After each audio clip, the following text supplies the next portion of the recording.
English TV बातमीपत्रात आपलं स्वागत। सुरुवातीला पाहूया दिवसभरातील काही ठळक घडामोडी।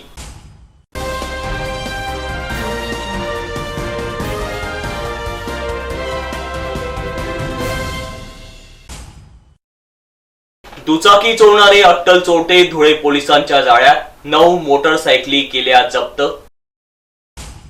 आत्याच्या घरी गेलेल्या तरुणीनेच रचला होता दरोड्याचा मास्टर प्लॅन, साक्री दरोडा प्रकरण। राज्य कर्मचारी व शिक्षक 14 डिसेंबर पासून बेमुदत संपावर।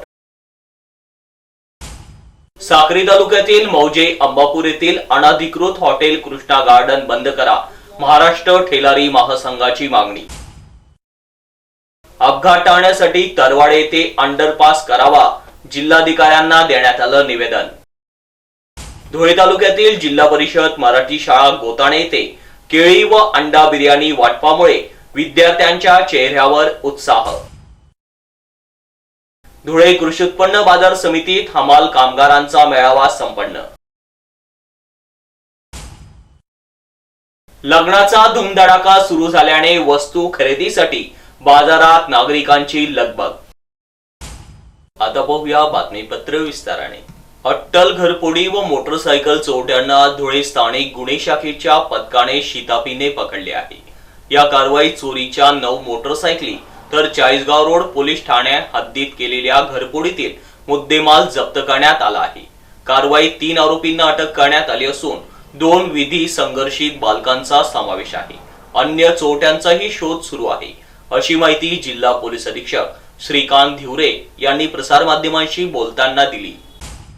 धुळे स्थानिक गुन्हे अन्वेषण शाखेचे पोलीस निरीक्षक दत्तात्रय शिंदे यांना गुप्त बातमीदारामार्फत या चोरट्यांविषयी माहिती प्राप्त झाली होती। या माहितीच्या आधारे शोध पथकातील कर्मचाऱ्यांनी मिळालेल्या माहितीच्या ठिकाणी छापा टाकून या चोरट्यांना पकडण्यात आले। त्यांच्याकडून 9 मोटरसायकलींसह घरफोडीत चोरलेला मुद्देमाल जप्त करण्यात आला आहे। 3 चोरट्यांपैकी 2 चोरटे विधी संघर्षित बालक आहे। आदींचा शोध पोलीस करीत आहे। यात फैजल अन्सारी अशा एका चोरट्याचं नाव आहे। गोपनीय माहितीच्या आधारे पोलीस निरीक्षक LCB यांना एक माहिती मिळाली होती की काही चोरीच्या मोटरसायकल आणि काही घरफोडीचे आरोपी एका ठिकाणी आहेत। त्या अनुषंगाने आपण तिथे रेड केली असता फैजल मुजम्मिल अन्सारी व इतर 2 जुवेनाईल इसम म्हणजे जे विधी संघर्षित बालक आहेत असे 2 इसम आपल्याला आढळून आले। आपण तिघांना ताब्यात घेतलं। आता हा जो फैजल आहे याला आपण अटक करण्यात आलेली आहे। त्याच्याकडनं एकूण 9 मोटरसायकल आपण जप्त करण्यात आलेला आहे। त्याच्यापैकी 9 पैकी 4 या जळगाव जिल्ह्यातील आहेत, 1 गुजरातमधील आहे, 1 नाशिकमधील आहे आणि 1 आपली पश्चिम देवपूरची धुळे जिल्ह्यातील आहे। त्याचप्रमाणे 2 जे आहेत त्याचे गुन्हे अजून दाखल झालेले नाही, तर ते आता शोध मोहीम चालू आहे की ते कुठे दाखल आहेत। अशा 9 मोटरसायकल जप्त झालेल्या आहेत। त्याचप्रमाणे आपल्यामधील एक घरफोडी आहे चाळीसगाव पोलीस स्टेशनतील CR नंबर 341/2023 अलीकडचीच घरफोडी आहे, ती देखील डिटेक्ट झाली आहे। त्यातील मुद्देमाल देखील संपूर्ण आपण रिकव्हर केलेला आहे। धन्यवाद। गेल्या 2 दिवसांपूर्वी झालेल्या साक्री येथील दरोडा हा येथील आत्याच्या घरी आलेल्या तरुणीनेच घडवून आणल्याचे निष्पन्न झाले आहे। या 2 संशयितांना ताब्यात घेण्यात आल्याची माहिती जिल्हा पोलीस अधीक्षक श्रीकांत धिवरे यांनी दिली असल्याचं वृत्त आहे। साक्री येथील सरस्वती नगरातील घरात 5 ते 7 दरोडेखोरांनी घुसून महिलेला धारदार चाकू व बंदुकीचा धाक दाखवून मारहाण करत घरातील सोने चांदीचे दागिने असा एकूण 88,000 रुपये किमतीचा ऐवज चोरून नेला। तसेच घरातील 23 वर्षीय तरुणीचंही अपहरण केलं। या प्रकरणी साक्री पोलीस स्टेशनला गुन्हा नोंदवण्यात आला। त्या अनुषंगाने तपास चक्रे फिरवून तरुणीचा शोध घेऊन आई वडिलांच्या ताब्यात देण्यात आले आहे। या गुन्ह्यातील आरोपी विनोद भरत नाशिककर वय 38 वर्ष राहणार 32 गायत्री नगर शिव मंदिर समोर साजापूर सौर ऊर्जा ठेकेदार मध्य प्रदेश व धुळ्यातील रोहित संजय गवळी वय 22 राहणार मोगलाई या दोघांना मध्य प्रदेश राज्यातून अटक करण्यात आली आहे। या गुन्ह्यातील आरोपी विनोद नाशिककर हा साक्रीतील आदर्शनगर येथील संबंधित तरुणीच्या घराशेजारी भाडेकरी म्हणून वास्तव्याला असताना संबंधित तरुणीशी विनोदची ओळख झाली होती। त्यानंतर शाजापूर येथे परिवारासह राहायला गेल्यानंतरही संबंधित तरुणी आरोपीच्या संपर्कात होती। विनोद नाशिककर व तरुणी यांनी घरातून पळून जाण्यासाठी दरोडा टाकण्याचा कट रचला आदर्श नगरातून पळून जाणे शक्य नसल्याने आत्याच्या घरी सरस्वती नगरात राहण्यासाठी तरुणी गेली। रचलेल्या कटानुसार विनोद नाशिकर याने त्याच्या सोबत काम करणारे हरियाणातील सिरसा येथील रहिवाशी अमन सिंग व चरण सिंग यांच्याशी चर्चा केली। त्यांनी आणखी दोघांना बोलावून सेंदव्याजवळील धामणोद येथे दिनांक 25 नोव्हेंबर रोजी ते एकत्रित आले। संध्याकाळी 7:30 वाजता नागरिकांच्या लक्षात येईल म्हणून संबंधित तरुणाने रात्री 10:30 वाजेच्या सुमारास दरोडा टाकण्याबाबत विनोदला सांगितले।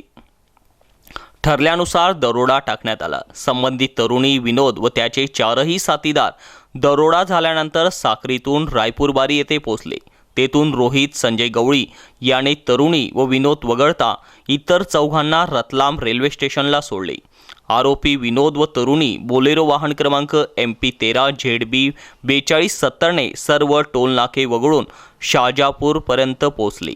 या काळात विनोद नाशिकर संबंधित तरुणीच्या वडिलांच्या संपर्कात राहून घडलेल्या घटनेची माहिती घेत होता। घटनेचे गांभीर्य ओळखून विनोदने तरुणीला 1500 देऊन ट्रॅव्हल्स पॉइंटवर पाठवले। ट्रॅव्हल्समधून तरुणीने कोणत्या तरी प्रवाशाच्या मोबाईलवरून विनोदच्या मोबाईलवर कॉल करतात तरुणी सेंदवा येथे असल्याची माहिती धुळे पोलिसांना मिळाली। तरुणीला घेऊन पोलिसांनी आईवडिलांच्या ताब्यात दिले। तरुणीने आईवडिलांच्या मोबाईलवरून विनोद याला फोन करून साक्रीत पोहोचल्याचे सांगितले, तसेच मोबाईल फॉर्मॅट करून टाकण्याचे सांगितले। त्यानुसार विनोदने मोबाईल फॉर्मॅट मारला आहे। विनोद नाशिकर याला अटक करून सखोल तपास सुरू आहे। कर्मचारी व शिक्षक यांच्या प्रलंबित मागण्या सोडवण्यात शासनातर्फे दिरंगाई केली जात असल्यामुळे कर्मचारी व शिक्षक 14 डिसेंबर पासून संपावर जात आहे। तशी नोटीस शासनालाही देण्यात आली आहे, अशी माहिती राज्य सरकारी कर्मचारी मध्यवर्ती संघटनेचे निमंत्रक डॉक्टर संजय पाटील यांनी दिली आहे। राज्यातील 17 लाख कर्मचारी व शिक्षक मार्च 2023 मध्ये बेमुदत संपावर गेले होते। त्या पार्श्वभूमीवर माननीय मुख्यमंत्र्यांनी मध्यस्थी करून समन्वय समितीबरोबर चर्चा करून जुनी पेन्शन योजना लागू करण्यासंदर्भात आर्थिक व सामाजिक सुरक्षितता देऊन पेन्शन योजना लागू करण्यात येईल असे लेखी आश्वासन दिले होते। त्या पार्श्वभूमीवर त्रिसदस्यीय समिती नियुक्त करून 3 महिन्यात अहवाल सादर करण्याचे निर्देश देण्यात आले होते। मात्र सदरहू समितीने 6 महिन्यांनी शासनास अहवाल सादर केलाय। त्यामुळे सदरहू अहवाल शासनाने तात्काळ जाहीर करून जुनी पेन्शन योजना जशीच्या तशी लागू करण्याची घोषणा करावी। कंत्राटी कर्मचाऱ्यांना सेवेत कायम करावे। चतुर्थ श्रेणी व ड्रायव्हरची सेवा भरती सुरू करावी। नवीन शैक्षणिक धोरण थांबवावे। शिक्षण क्षेत्रातील खाजगीकरण थांबवावे। बक्षी वेतन त्रुटी समितीने अहवालाचे पुनर्विलोकन करून विशेषतः लिपिकवर्गीय कर्मचारी व संवर्गावर झालेला अन्याय दूर करावा। 8व्या वेतन आयोगाची घोषणा करावी। खाते निहाय व संवर्ग संघटनेच्या प्रलंबित मागण्या व इतर 17 प्रलंबित मागण्याप्रकरणी दिलेल्या आश्वासनाप्रमाणे सोडवण्यात याव्यात। बेमुदत संपावर जाण्याची वेळ शासनाने आणली आहे। बेमुदत संपामुळे सर्वसामान्य जनतेची होणारी गैरसोय, प्रशासकीय यंत्रणा ठप्प होण्याच्या परिणामाला शासन जबाबदार आहे, याची शासनाने नोंद घ्यावी। यासाठी सरकारी, निमसरकारी कर्मचारी व शिक्षकेतर कर्मचारी संघटना समन्वय समितीच्या वतीने दिनांक 14 डिसेंबर 2023 पासून बेमुदत संपावर जाण्याची शासनाला नोटीस दिनांक 30 नोव्हेंबर 2023 रोजी समन्वय समितीच्या पदाधिकाऱ्यांनी अप्पर जिल्हाधिकारी देवदत्त केकाण यांच्याकडे समन्वय समितीचे निमंत्रक डॉक्टर संजय पाटील, राज्य सरकारी कर्मचारी मध्यवर्ती संघटनेचे अशोक चौधरी, सुधीर पोद्दार, सुरेश पाईकराव, चतुर्थ श्रेणी कर्मचारी महासंघाचे SU तायडे, माध्यमिक शिक्षक संघटनेचे दिलीप पाटील, जिल्हा परिषद कर्मचारी युनियनचे दिनेश महाले, जिल्हा परिषद कर्मचारी महासंघाचे कल्पेश माळी, NPS हटाव संयुक्त समितीचे भूषण पाटील, कनिष्ठ महाविद्यालयीन शिक्षक संघटनेचे प्राध्यापक BA पाटील, प्राथमिक शिक्षक समितीचे राजेंद्र पाटील, माध्यमिक शिक्षकेतर कर्मचारी संघटनेचे देवानंद ठाकूर, महिला राज्य सरकारी कर्मचारी मध्यवर्ती संघटनेच्या प्रतिभा घोडके, किशोरी अहिरे हरणे, कविता पंडित आदींच्या शिष्टमंडळाने शासनाला नोटीस दिली आहे। डॉक्टर संजय पाटील, निमंत्रक, सरकारी, निमसरकारी कर्मचारी व शिक्षकेतर कर्मचारी संघटना समन्वय समिती धुळे असे यांनी प्रसिद्धी पत्रकांद्वारे कळविले आहे। सरकारी, निमसरकारी कर्मचारी व शिक्षक शिक्षकेतर कर्मचारी संघटना समन्वय समितीच्या वतीनं आज जिल्हाधिकाऱ्यांमार्फत धुळे जिल्हाधिकाऱ्यांच्या मार्फत माननीय मुख्यमंत्र्यांना आज आम्ही 14 डिसेंबरपासून बेमुदत संपावर जाणार आहोत याची नोटीस, संपाची नोटीस आज शासनाला आम्ही दिली। ही बेमुदत संपावर जाण्याची वेळ शासनाने आम्हाला आणलेली आहे। मागच्या मार्च महिन्यातल्या 7 दिवसाच्या संपाच्या पार्श्वभूमीवर ज्या काही वाटाघाटी झाल्या, ज्या आम्हाला लेखी आश्वासनं दिले, ते लेखी आश्वासन शासनाने पाळलं नाही। जी समिती जुनी पेन्शन योजना लागू करण्यासंदर्भात लागू केलेली होती त्याला 3 महिन्याचा कालावधी दिला। 6 महिन्यानंतर तो सदर अहवाल शासनाला सादर झालेला आहे। तो आता तात्काळ स्वीकारण्याच्या जे अगोदर काय आहे त्याच्यात वाढून ठेवलेलं ते अगोदर जाहीर करा आणि सर्व कर्मचारी शिक्षकांना पूर्वलक्षी प्रभावाने जशीच्या तशी जुनी पेन्शन योजना लागू करा। 8व्या वेतन आयोगाची समिती जाहीर करा। कंत्राटी सेवेतल्या कर्मचाऱ्यांना सेवेत कायम करा। शैक्षणिक क्षेत्रातलं खाजगीकरण जे आहे ते थांबवा। तसेच नवीन शैक्षणिक धोरण मध्ये ते धोरण राबवण्याचे सरकारने थांबवावं। सर्व रिक्त पदे भरावीत।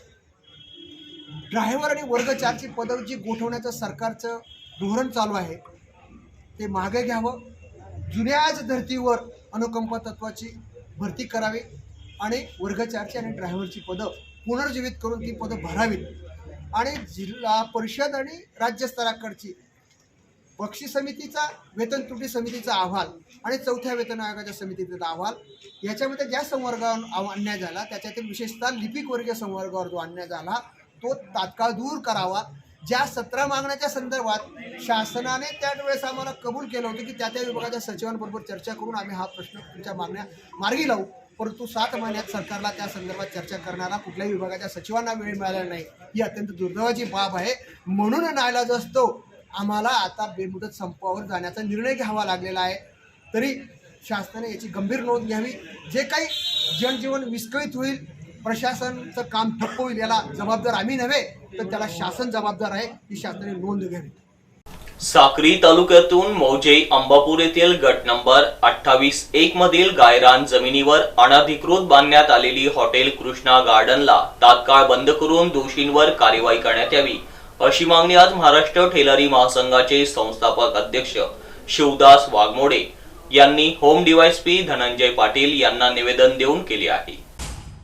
प्रस्तुत निवेदनात म्हटलं आहे की मौजे अंबापूर येथील गट नंबर 28-1 या गायरान जमिनीवर अनधिकृतपणे हॉटेल कृष्णा गार्डनची उभारणी केली आहे।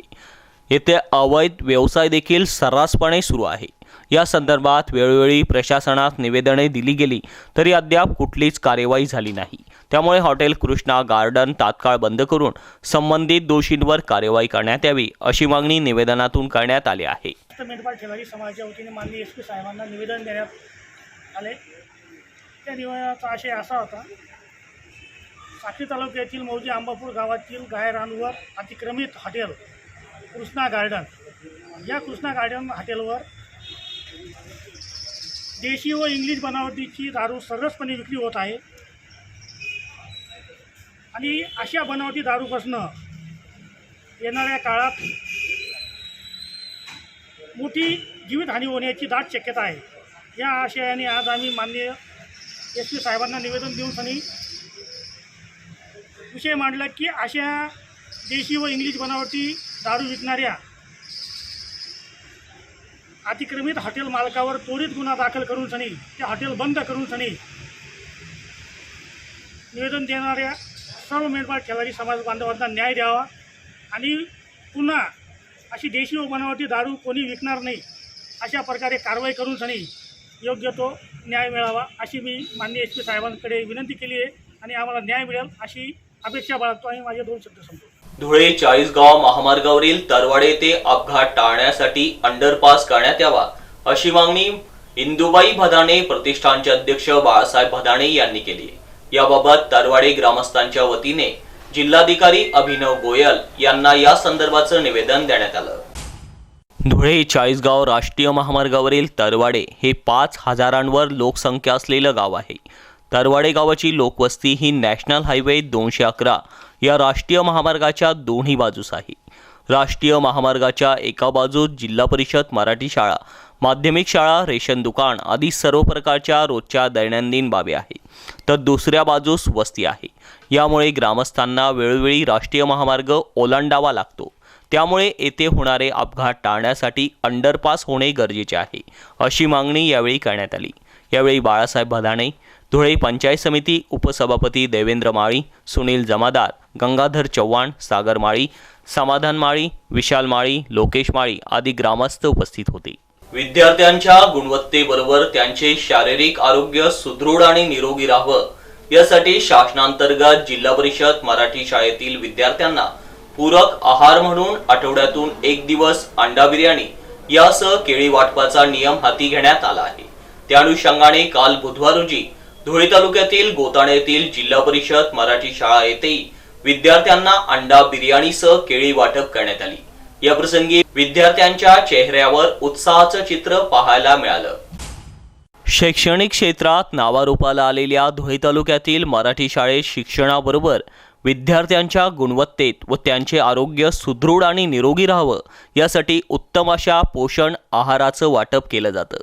विशेष बाब म्हणजे विद्यार्थ्यांच्या सुप्त गुणांना वाव मिळावा यासाठी शाळेत चांगल्या प्रकाराचं अध्ययन अध्यापनाचे धडे दिले जातात. तसेच क्रीडा प्रकारासह छोट्या मोठ्या स्पर्धा घेतल्या जातात. त्यात प्रात्यक्षिक करून विद्यार्थ्यांना शिकवलं जातं. त्यामुळे शाळेतील प्रत्येक वर्गातील विद्यार्थ्यांमध्ये मोठा बदल घडून आल्याचं चित्र सध्या पाहावयास मिळत आहे. शाळेच्या या उत्तम कामगिरीमुळे गोताणे ग्रामस्थांमध्ये समाधानाचं वातावरण आहे. विद्यार्थ्यांचा सर्वांगीण विकास घडवण्यामागे शाळेतील मुख्याध्यापक, शिक्षक वृंद यांचा मोठा सिंहाचा वाटा आहे. काल देखील विद्यार्थ्यांच्या गुणवत्तेबरोबर त्यांचे शारीरिक आरोग्य सुदृढ आणि निरोगी राहावे या शासनाच्या नवीन धोरणानुसार विद्यार्थ्यांना पूरक आहार म्हणून अंडा बिर्याणीसह केळीचं वाटप करण्यात आलं. आठवड्यातून एकदा दिल्या जाणाऱ्या अंडा बिर्याणीमुळे चिमुकल्या विद्यार्थ्यांच्या चेहऱ्यावर समाधानाचं चित्र उमटायला लागलं हे मात्र नक्की. कमलाकर चव्हाण, वृत्तलेखनिक, माता हिंगलाज वृत्तवाहिनीसाठी धुळे. धुळे कृषी उत्पन्न बाजार समिती येथे आज महाराष्ट्र राज्य हमाल मापाडी महामंडळ पुणे अंतर्गत धुळे जिल्हा हमाल मापाडी कामगार संघटनेच्या धुळे, जळगाव, नंदुरबार येथील हमाल कामगार संघटनेच्या मेळाव्याचं आयोजन करण्यात आलं होतं. धुळे कृषी उत्पन्न बाजार समिती येथील हमाल मापाडी कामगार भवन या ठिकाणी दिनांक 30 डिसेंबर 2023 रोजी सकाळी 11 वाजता कामगार मेळावा घेण्यात आला.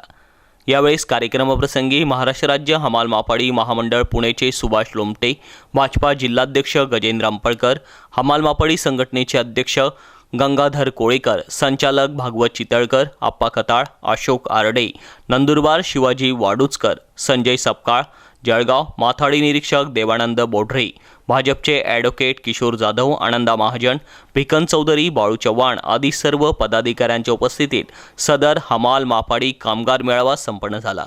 ज्यात प्रामुख्याने हमाल मापाडी कामगारांच्या विविध समस्या, अडीअडचणी त्याचबरोबर मागण्यांसंदर्भात या ठिकाणी मार्गदर्शन करण्यात आलं. यावेळेस प्रामुख्याने येत्या 7 डिसेंबरला हिवाळी अधिवेशन काळात दरम्यान आंदोलन करण्यात येणार असून ज्यात प्रामुख्याने हमाल मापाडी कामगारांच्या खाजगी मार्केटमध्ये माथाडी कायदा लागू करावा ही मुख्य मागणी घेत या ठिकाणी चर्चा करून मार्गदर्शन करण्यात आलं. यावेळी साक्री, पिंपळनेर ज्या ज्या ठिकाणी खाजगी मार्केट चालू आहे त्या ठिकाणी माथाडी कायदा लागू करावा ही मुख्य मागणी करत येत्या काळात आंदोलन करण्यात येईल असा इशारा देखील देण्यात आला आहे.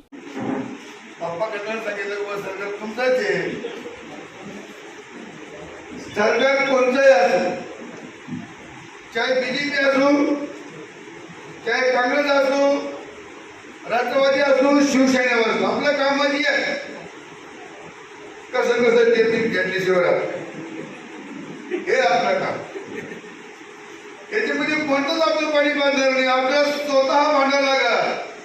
जर कधी पक्षाने जर कधी तुम्हाला न्याय दिला असता तर आपल्या संघटना करण्याची गरज काय पडायची. आपल्याला पुण्यापर्यंत मिटिंग जायची गरज काय पडायची. एक पत्र पाठवलं काय जमत नाही. तुम्हाला एक बार सांगू, कोणीही असू द्या, कोणता सरकार असू द्या, तुम्हाला फक्त भांडायचं आहे म्हणून संघटना आहे.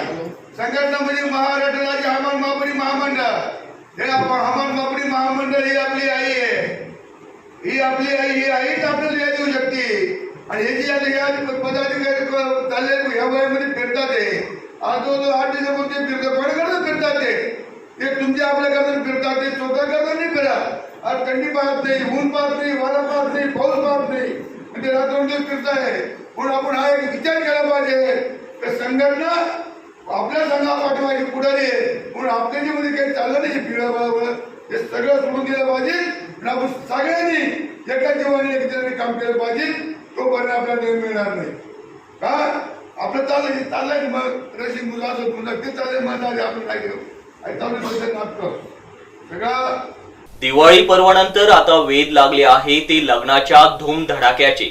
शुक्रवारी 24 तारखेपासून सुरू झालेल्या तुलसी विवाहापासून लग्नाच्या मुहूर्ताला सुरुवात झाली. त्यामुळे नागरिकांची बाजारात लग्नाला लागणाऱ्या वस्तू खरेदीसाठी लगबग सुरू असल्याचं दिसून येत आहे. यंदा सोमवारपासून म्हणजे दिनांक 27 नोव्हेंबरपासून लग्न सराईला सुरुवात झाली. त्यामुळे लग्न सराईत लागणाऱ्या मंगल कार्यालय, बँड, सराफ बाजार, इलेक्ट्रॉनिक वस्तू, कपडे तसेच लग्नासाठी लागणारी बग्गी, पुष्प, हार, फुले, सजावट आदी वस्तू देखील खरेदी केल्या जात आहे. धुळे शहरातील गल्ली नंबर 4 बांबू गल्ली येथील नामवंत फेटेवाले राजू भाऊसार फेटेवाले यांच्या तळघरात असलेल्या दुकानातही लग्न सराईसाठी लागणाऱ्या आकर्षक वस्तू खरेदीसाठी उपलब्ध आहेत.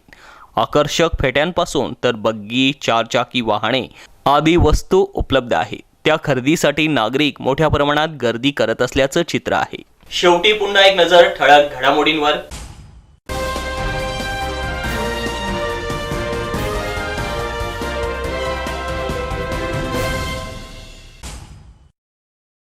दुचाकी चोरणारे अट्टल चोरटे धुळे पोलिसांच्या जाळ्यात. 9 मोटरसायकली केल्या जप्त. आत्याच्या घरी गेलेल्या तरुणीनेच रचला होता दरोड्याचा मास्टर प्लॅन. साक्री दरोडा प्रकरण. राज्य कर्मचारी व शिक्षक 14 डिसेंबर पासून बेमुदत संपावर. साक्री तालुक्यातील मौजे अंबापूर येथील अनधिकृत हॉटेल कृष्णा गार्डन बंद करा, महाराष्ट्र ठेलारी महासंघाची मागणी. अपघात टाळण्यासाठी तरवाडे येथे अंडरपास करावा, जिल्हाधिकाऱ्यांना देण्यात आलं निवेदन. धुळे तालुक्यातील जिल्हा परिषद मराठी शाळा गोताणे येथे केळी व अंडा बिर्याणी वाटपामुळे विद्यार्थ्यांच्या चेहऱ्यावर उत्साह. धुळे कृषी उत्पन्न बाजार समितीत हमाल कामगारांचा मेळावा संपन्न. लग्नाचा धुमधडाका सुरू झाल्याने वस्तू खरेदीसाठी बाजारात नागरिकांची लगबग. आणि याच बरोबर माता हिंगलाज टीव्हीचं बातमीपत्र संपलं. पुन्हा भेटूया पुढील बातमीपत्रात. तोपर्यंत पाहत राहा फक्त माता हिंगलाज टीव्ही. जय हिंगलाज.